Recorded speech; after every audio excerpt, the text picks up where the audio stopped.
नमस्कार शेतकरी बंधूंनो. तर बघा, कर्जमाफीसाठी एक अत्यंत महत्त्वाचे असे अपडेट आलेले आहे. आपण पाहिलं तर कर्जमाफी ही 30 जून पूर्वी होणार अशा प्रकारचे शासनाने वक्तव्य केलेलं होतं आणि त्यानुसार त्यांनी एक समिती देखील गठीत केलेली होती आणि त्या समितीचा अहवाल जो काय तो एप्रिलच्या पहिल्या आठवड्यामध्ये येणार होता.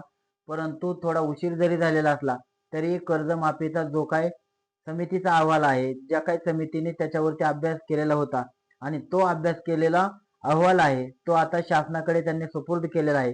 शासनाने देखील तो अहवाल ऍक्सेप्ट केलेला आहे आणि त्यावर आता लवकरच येणाऱ्या मंत्रिमंडळामध्ये ही बैठक होणार आहे.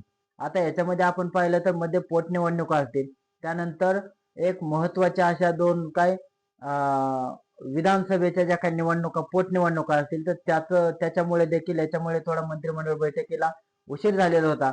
परंतु शेतकऱ्यांचं जे काही लक्ष आहे ते येणाऱ्या महत्वाच्या अशा मंत्रिमंडळ बैठकीकडे लागलेला आहे. या मंत्रिमंडळ बैठकीमध्ये याच्यामध्ये एक प्रकारे जो काही प्रस्ताव आहे तो प्रस्ताव नव्याने काय दाखल करतात का? आता याच्यामध्ये आपण पाहिलं तर जे काही शेतकरी नेते असतील त्यांनी देखील याच्यामध्ये काहीतरी बदल करावा अशा प्रकारचं देखील वक्तव्य केलेलं आहे. त्यामुळे येणारी जी काही मंत्रिमंडळाची बैठक आहे तर त्या बैठकीमध्ये ज्या वेळेस या अहवालावरती चर्चा केली जाईल आणि नवीन अशी काही मागणी होते का, तर त्या मागणीचा देखील शासन विचार करते का, हे देखील पाहणं तेवढंच गरजेचं आहे. आता याच्यामध्ये आपण पाहिलं तर त्यांनी 2 लाखापर्यंतची कर्जमाफी करू अशा प्रकारचं वक्तव्य केलेलं आहे आणि 30 सप्टेंबर 2025 पर्यंत जे शेतकऱ्यांचं कर्ज थकीत आहे तर अशाच शेतकऱ्यांची कर्जमाफी होणार.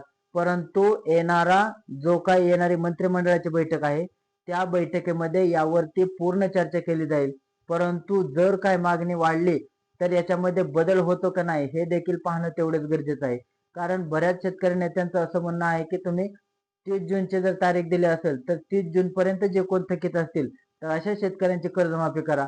बऱ्याच शेतकऱ्यांचं जे काही त्यांना प्रोत्साहनपर अनुदान दिलेलं आहे, जे काही नियमित कर्ज भरतात त्यांचं, तर अशा देखील शेतकऱ्यांना काही रक्कम वाढवून द्या असं देखील काहींचं म्हणणं आहे. परंतु त्या समितीच्या अहवालामध्ये नेमकं काय आहे, याच्यामध्ये ज्या वेळेस मंत्रिमंडळाच्या बैठकीसमोर हा अहवाल येईल आणि त्या अहवालावरती ज्यावेळेस चर्चा होईल त्याच वेळेस याचं पुढचं नेमकं गणित कसं असेल, याचे निकष कसे असतील, याच्या अटी कशा असतील हे शेतकऱ्यांसमोर येणार आहे.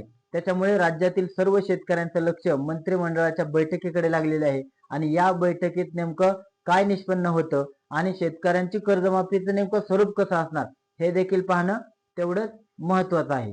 धन्यवाद.